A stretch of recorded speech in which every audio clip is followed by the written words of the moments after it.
ازيكم يا شباب ويا بنات؟ النهاردة الفيديو بتاعنا عن طلاب تالتة اعدادي وازاي هيبدأوا الترم التاني صح من البداية، عشان لو في طلاب كده ما كانوش متظبطين في الترم الاول او ما كانوش بيذاكروا او الدنيا ملخبطة معاهم في الترم الاول، فهم دلوقتي عايزين يعوضوا في الترم التاني وما يتزنقوش الزنقة بتاعة الترم الاول في فترة الامتحانات، فعايزين يظبطوا نفسهم من بداية السنة كده ويبدأوا يذاكروا كويس وينظموا وقتهم والمذاكرة بتاعتهم والحاجات دي كلها. فاحنا هنتكلم على كل حاجة بالتفصيل في الفيديو، وهنتكلم على حاجات مهمة كده عشان نبقى على نور من البداية. فلو انت اول مرة تشوفني ما تنساش بقى تعملي سبسكرايب للتشانل ولايك للفيديو عشان يوصل اكبر عدد من الطلاب، ويلا بينا ندخل في الفيديو. اول حاجة حابة اتكلم فيها وهي النتيجة. عموما هي لسه يعني مش هتظهر دلوقتي، بس وقت ما تظهر انا طبعا اكيد هكون متابعة معاكم وكده وهبلغكم يعني. فحابة اتكلم على النتيجة ايا كانت النتيجة بتاعتك اللي هتظهر فيما بعد. عايزاك ما تيأسش ولا تفقد الامل، لان لسه في ترم تاني. يعني انا بقول لا قدر الله لو نتيجتك مش كويسة فانت ما تيأس وكمل في طريقك، لان لسه في ترم تاني لازم تجاهد فيه وبرضه تيجي على نفسك وتشتغل فيه وتذاكر وتجتهد علشان توصل لحاجة احسن من الترم الاول. حتى لو انت كنت في الترم الاول جايب مجموع كويس لازم تعوض برضه تجيب مجموع احسن من الترم الاول، فلازم تعوض حتى لو كان مجموعك كويس فبرضه لازم تعوض. وخلي النقطة دي في دماغك، لان احنا هدفنا مش النجاح وبس، احنا هدفنا ان انت تتفوق مش نجاح وبس. تمام. فدي كانت اول حاجة كنت حابة ان انا اتكلم عليها، بس عشان محدش ييأس في يوم النتيجة او يحس ان هو اتظلم او ايا كان يعني السبب، او ان انت تجيب مجموع مش كويس وتقعد تلوم وتندب بقى. لا، انا مش عايزاك تعمل كده خالص. حاول ان انت تاخد الموضوع ببساطة وتقول قدر الله ما شاء فعل وترضى باللي ربنا كتبه لك، وتكمل برضو في طريقك وتسعى وتجاهد، لان ربنا طول ما شايفك بتسعى وبتجاهد اكيد هو هيديك الخير في الاخر. تاني حاجة بقى هتكلم عليها وهي موضوع الفيديو بتاعنا اصلا، وهو ازاي هنبدأ الترم التاني وازاي هنذاكر وننظم الوقت بتاعنا.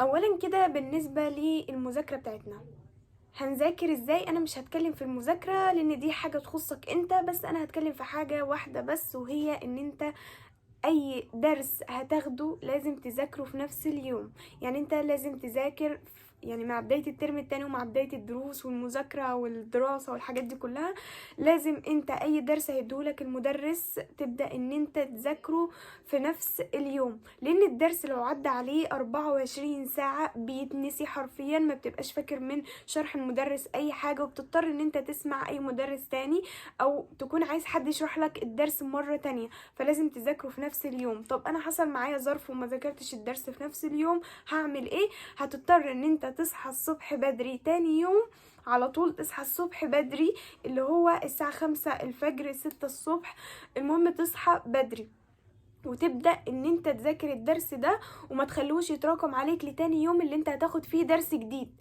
تمام. فحاول ان انت على قد ما تقدر وعلى قدر استطاعتك ان انت ما تخليش الدروس تتراكم عليك مع بداية الترم.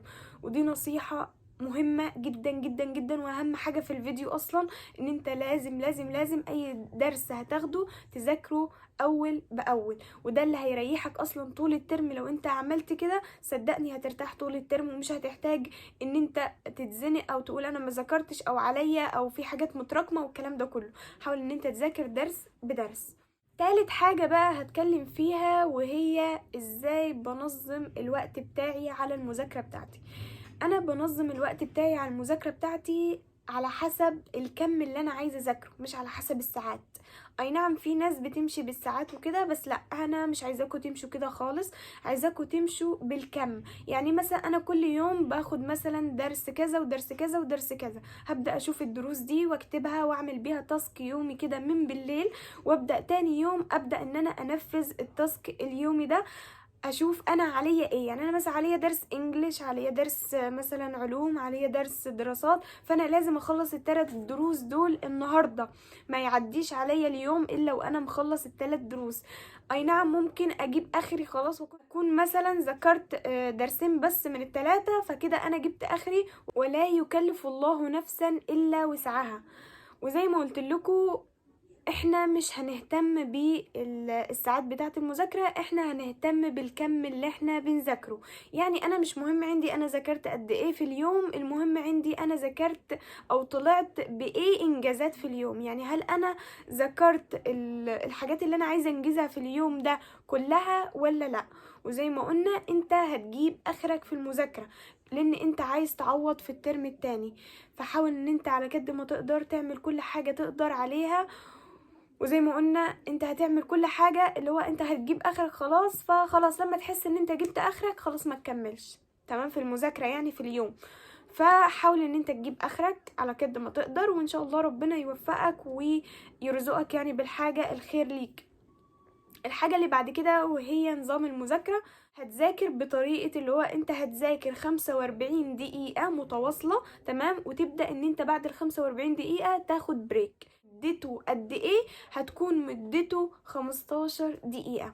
طب ليه هذاكر 45 دقيقة وبعد كده اخد 15 دقيقة راحة؟ لان العقل بيفصل، ما هواش هيشتغل دايم مثلا ساعتين 3 4 ساعات ورا بعض، لا انت لازم كل 45 دقيقة تاخد راحة 15 دقيقة عشان تفصل وترجع تاني بكامل تركيزك والطاقة والنشاط اللي عندك.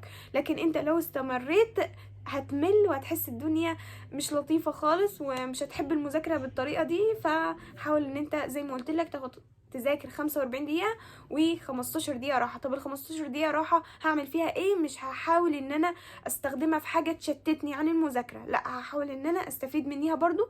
هعمل ايه؟ يفضل ان انت يعني تعمل رياضة، تحرك جسمك، يعني تشغل عقلك في حاجات تانية، مثلا تعمل اي حاجة مفيدة. يعني المهم ان انت ما تجيش جنب التليفون ولا جنب التلفزيون ولا اي حاجة تشتتك، مسج مثلا تتبعت لك فتروح تفتحها والكلام ده، لان المسجات بتجيب بعضها فاحنا مش عايزين كده خالص. حاول ان انت تبعد عن الحاجات اللي بتشتتك خالص خالص خالص تمام، لان فعلا الموضوع بيفرق. يعني لو انت في حاجة بتشتتك فحاول انت تبعد عنيها، لانها لو بتشتتك فعلا مش هتركز في المذاكرة ولا هتركز في الدراسة ولا في الوقت ولا في اي حاجة، والدنيا هتكون عكة معاك ومتلخبطة، فاحنا مش عايزين كده. لان زي ما قلت لكم احنا عكينا في الترم الاول، او لو في ناس ما عكتش فلازم برضو تعوض في الترم التاني، لان احنا قلنا هدفنا التفوق مش النجاح تمام. فلازم تعوض في الترم التاني مهما كانت الدرجة بتاعتك اللي لسه هتبان فيما بعد. حاجة بقى حابة اتكلم فيها وهي اني ما تخليش الوقت يعدي كده وخلاص. لازم كل دقيقة بتعدي في الترم التاني لازم تستفيد منها وتطلع بيها بمعلومة مفيدة من المنهج بتاعك. دقيقة حرفيا مهمة جدا جدا جدا، خصوصا لأي شخص كانش بيذاكر في الترم الأول وعايز يعوض في الترم التاني.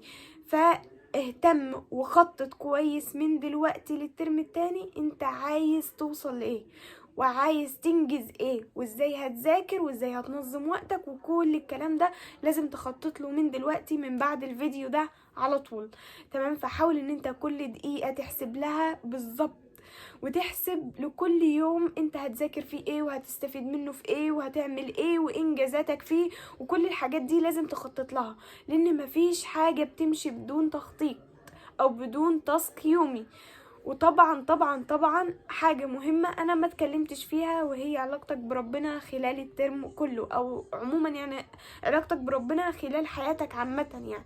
ودي مهمة جدا جدا ودي اصلا حاجة اساسية، فانا عشان كده ما اتكلمتش فيها لان المفروض ان كلكم بتكونوا عارفينها، بس حبيت افكركم بيها مش اكتر.